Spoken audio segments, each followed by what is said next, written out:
नमस्कार दोस्तों, डुग्गर विरसा में एक बार आपका फिर से स्वागत है। आज हम बात कर रहे हैं डोगरा राजवंश की और एक नए एपिसोड में आज हमारे साथ हैं डॉक्टर विजय सागर धीमान जी, जो कि रिटायर्ड ब्रिगेडियर हैं इंडियन आर्मी से। वो आज हमें बताएंगे कि महाराजा रणबीर सिंह जो थे उनका JNK को शेप करने में क्या रोल रहा है, उनका कैसा शासनकाल रहा है और उसकी वजह से आज हमारी लाइफ में क्या इम्पैक्ट है। तो सबसे पहले मैं वेलकम करना चाहूँगा ब्रिगेडियर साहब का। Sir, welcome to the show. Thank you very much, it's a pleasure to be on your show as always. Thank you sir. Sir, आप कैसे महाराजा जी की लाइफ के बारे में बताना चाहेंगे?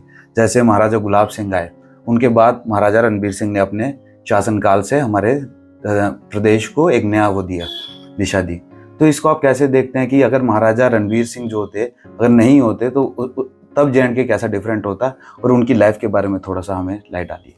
देखिए, जम्मू कश्मीर की जो फॉर्मेशन है वो हम कह सकते हैं कि 1822 में जब महाराजा रणजीत सिंह ने जिया पोटा में महाराजा गुलाब सिंह का राज तिलक किया था जी, और उनको राजा डिक्लेयर कर दिया गया था जी, और उनके पास उनको अधिकार दे दिए गए थे कि वो अपनी फौज भी रख सकें, रेवेन्यू कलेक्शन कर सकें, वगैरह वगैरह जी। परंतु उसके बाद महाराजा गुलाब सिंह जो थे वो बेसिकली, और उनके दोनों भाई सुचेत सिंह, ध्यान सिंह, वो बेसिकली रहते लाहौर के दरबार में ही थे महाराजा रणजीत सिंह के अंडर, क्योंकि वो महाराजा रणजीत सिंह के बहुत चहेते थे for his valour, for his capabilities, ना कि मक्खन लगाने की तरफ नहीं।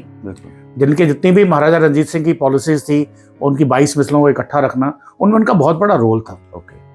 उसमें हुआ ये कि जो ओरिजिनल रहने वाले थे 22 मिसलों के हेड्स थे या लोकल चीफ्टन थे, वो इनसे खार खानी शुरू हो गए। तो उनको हमेशा इनके साथ जेलसी रहती थी। तो महाराजा गुलाब सिंह बहुत बड़े स्ट्रेटेजिस्ट थे, बहुत इंटेलिजेंट थे, उनको मालूम था कैसे क्या करना है। तो उन्होंने अपना एक सिस्टम बनाया और चलते रहे वो। अल्टीमेटली महाराजा रणजीत सिंह की डेथ हो जाती है। फिर बहुत सारी इवेंट्स आते हैं, उनको बोला जाता है कि आपने सिख राज को धोखा दिया है, वगैरह वगैरह। बट अल्टीमेटली 1846 में जब एंग्लो सिख वॉर होती है, हालांकि महाराजा गुलाब सिंह ने बहुत कोशिश की कि एंग्लो सिख वॉर ना हो। उनको बताया कि देखिए 1809 की ट्रीटी है, पर फिर भी जो उस वक्त रूलर्स थे, जो उनके से मानद थे, बैठे थे लाहौर की गद्दी पे, उनकी बात नहीं मान रहे थे। तो अल्टीमेटली उनकी हार हुई। फिर उनको इंडेमिनिटी देनी थी और इंडेमिनिटी के लिए बस उनके पास पैसे नहीं थे। तो फिर महाराजा गुलाब सिंह जो अंग्रेज़ों के साथ भी अच्छी बना के रखी थी, तो उन्होंने बोला कि भाई देखिए, ये जो इंडेमिनिटी है, खरीदा नहीं है कश्मीर को, आप रख लीजिए, तो पैसे मैं दे दूंगा। उन्होंने 1.5 करोड़ की इंडेमिनिटी के बारे में बताया कि 1.5 करोड़ नानकशाही रुपए देने हैं। तो वो महाराजा गुलाब सिंह ने बड़ी टैक्टिक्स के साथ उनको कुछ टेरिटरीज एक्सचेंज कराई। एक सॉल्ट माइन थी उनका, वो रख लीजिए, चंबा का इलाका आप ले लीजिए, नूरपुर आप ले लीजिए, अपना शकरगढ़ तहसील आप ले लीजिए, ऐसे करके उसको 75 लाख में लाया। तो 75 लाख कुछ पैसे दे दिए, कुछ बाद में दिए। परंतु उसके बाद भी जो कश्मीर का गवर्नर था, उसने कोई इनको सत्ता हैंड ओवर नहीं करी। उसके लिए उनको ऑपरेशन लड़ना पड़ा, चढ़ाई करनी पड़ी, जिसमें पहले एक बार फेलियर हुआ, सेकंड टाइम करना पड़ा। तो फिर ये क्लेम कि भाई जो कश्मीर को खरीदा गया था, ये गलत है। That is absolutely wrong. तो अब उनके पास जो बची लाइफ थी, उसमें उन्होंने जम्मू कश्मीर को बनाना शुरू किया। परंतु हुआ क्या कि उनकी हेल्थ थी वो बिगड़ती चली गई, और 1856 में जब उनको लगा कि मेरी हेल्थ बहुत ख़राब है, अब मैं आगे नहीं कर पाऊंगा, तो उन्होंने अपने तीसरे बेटे, दो जो बड़े बेटे थे, जो एक्चुअली एयर अपरेंट होना चाहिए था, उन दोनों की एक एक्सीडेंट में ड्योढ़ी गिरने से डेथ हो जाती है।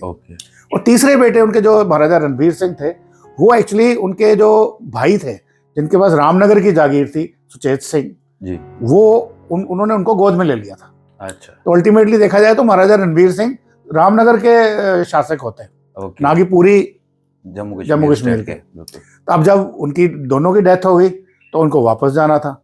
अब ये पहली बार होता है कि महाराजा गुलाब सिंह या कोई भी शासक, हमारी कोई भी पूरी हिस्ट्री देख लें हम अपने भारतवर्ष की, जम्मू कश्मीर की, किसी भी राजा ने अपने जीवन काल में अपने बेटे को गद्दी पे नहीं बिठाया।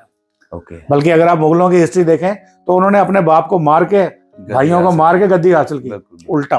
तो ये एक बहुत बड़ी बात थी।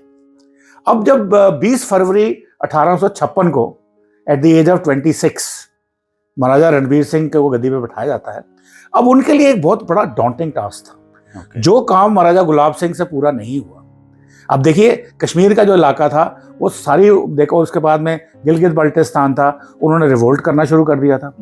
कश्मीर का जो इलाका था वो पहले यहाँ पे मुगल आए, मंगोल्स आए, टर्क्स आए, अफगान आए, मुगलों का राज था। उन्होंने जो लोकल पॉपुलेशन को बहुत तंग किया था, उनकी बहुत ऑपरेशन किया था, और इतना ज़्यादा कि उनको मुस्लिम को कन्वर्ट भी कराया, जो नहीं माना उसको मार दिया, वगैरह वगैरह।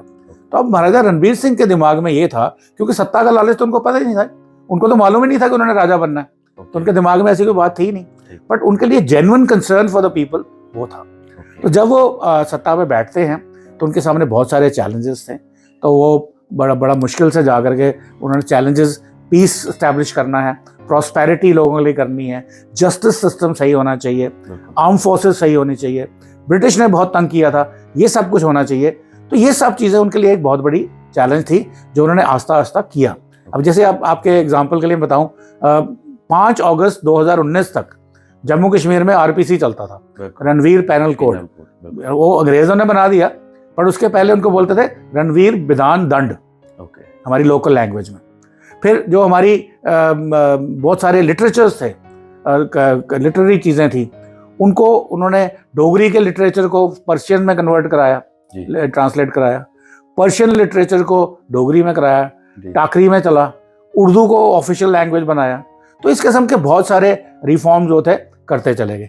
और मज़ेदार बात यह है कि ये नहीं कि भाई जैसे ही उन्होंने गद्दी में बैठे तो उनके लिए कोई रेड रोजेस थे या कोई रेड कार्पेट बिछी पड़ी थी।